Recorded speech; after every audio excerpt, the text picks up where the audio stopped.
আমাদের পরিকল্পনার কাজ শেষ হয়ে গেছে, আমরা এখন লেখার দিকে আগাচ্ছি। আমাদের শ্বেতপত্র প্রস্তুত করার কাজ এগিয়ে যাচ্ছে এবং আজকে আমাদের মূল কাজটা ছিল যে তথ্য উপাত্তের সম্বন্ধে যেই ধরনের বিবেচনাগুলো আছে সেই বিবেচনাগুলো নিয়ে সরকারের ভিতরে যারা তথ্য উপাত্তকে সৃষ্টি করেন, পরিবেশন করেন, মূল্যায়ন করেন সেই সমস্ত ব্যক্তি প্রতিষ্ঠানের সাথে আলোচনা করার জন্য আজকে 24টি সরকারি বিভিন্ন মন্ত্রণালয় এবং প্রতিষ্ঠান আজকে উপস্থিত ছিলেন।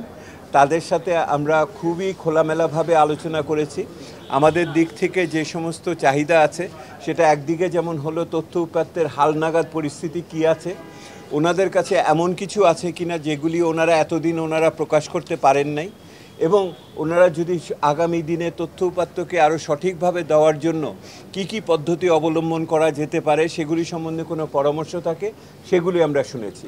বিশেষ করে আগামী বার্ষিক উন্নয়ন কর্মসূচিকে দিক নির্দেশনা দেওয়ার জন্য অথবা পঞ্চবার্ষিক পরিকল্পনার বাস্তবায়নের ক্ষেত্রে অগ্রগতি বা ঘাটতি কেন এরকম হচ্ছে ইত্যাদি বিষয়, এবং একই সাথে বিভিন্ন ধরনের যে চুক্তি হয়েছে দেশের, সেটা আপনি অভ্যন্তরীণভাবেই হোক, সেটা জ্বালানি ক্রয়ের ব্যাপারে হোক অথবা বৈদেশিক সম্পর্ক, বৈদেশিক ঋণ নেওয়ার ক্ষেত্রে হোক, সেগুলোর মূল চুক্তিগুলো দেখার সুযোগ কিভাবে হবে সেগুলি নিয়েও আমরা পর্যালোচনা করেছি।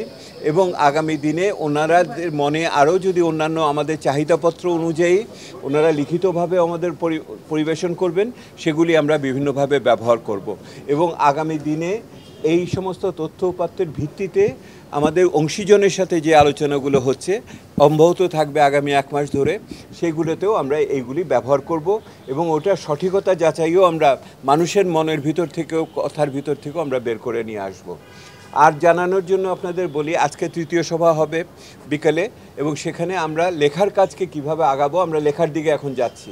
আমাদের পরিকল্পনার কাজ শেষ হয়ে গেছে, আমরা এখন লেখার দিকে আগাচ্ছি এবং এর পাশাপাশি বিভিন্ন ধরনের অংশীজনের সাথে আলোচনা করব।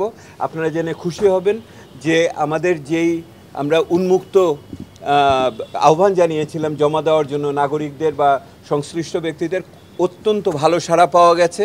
আমরা সেগুলোকে এখন নিজেদের ভিতরে পর্যালোচনা করে দেখছি এবং খুব দ্রুতই আমরা ঢাকার বাইরে অন্তত একাধিক স্থানে আমরা টাউন হল মিটিং করব, যাতে ঢাকার বাইরেও যে অংশীজন আছে তাদের মতামত আমরা পেতে পারি। আমরা মোটা দাগে আইডেন্টিফাই করছি যে যেই সমস্ত প্রাক্কলনগুলো করা হয় সেই প্রাক্কলনগুলোর বস্তুগত ভিত্তি অত্যন্ত দুর্বল। অনেক সময় যারা প্রাক্কলন তৈরি করেছেন তারা অসহায় বোধ করেছেন, ওই প্রাক্কলন দিতে বাধ্য হয়েছেন। এই কথাটা অনেক বড়ভাবে এসেছে। ওনাদের অসহায়ত্বটা ওনারা আজকে বলেছেন। আমরা ব্যাংকিং সেক্টর, ব্যাংকিং বহির্ভূত খাতের সেক্টর, ক্যাপিটাল মার্কেট এগুলি সবই দেখব, কিন্তু সাধারণভাবে এটা বোধগম্য যে কেন্দ্রীয় ব্যাংক যে কমিশন বানিয়েছে তারা অনেক গভীরে যেয়ে সুনির্দিষ্টভাবে আরও দেখার সুযোগ পাবে। কেন্দ্রীয় ব্যাংক টাস্কফোর্স তৈরি করেছে, অর্থাৎ তারা সুনির্দিষ্টভাবে পদ্ধতি বা প্রক্রিয়া বা পদক্ষেপ বলবে, মন্তব্য দিবে। আমরা দেখছি এখানে কি ঘটনাটার মাত্রাটা কি, সমস্যাটার মাত্রাটা কি, তার চরিত্রটা কি, এইখানে দেখছি। আমরা সংস্কার কর্মসূচি দিচ্ছি না, আমরা তো এই মুহূর্তে স্বচ্ছতার করছি যে ঘটনাটা কি, কোথায় দাঁড়িয়ে আছে, গ্রাউন্ড জিরো বের করতেছি। আমরা গ্রাউন্ড জিরো থেকে ইমারত তৈরি করা যাবে, সেই ইমারতটা তৈরি হবে কিনা সেটা বোঝার জন্য আমরা দেখছি।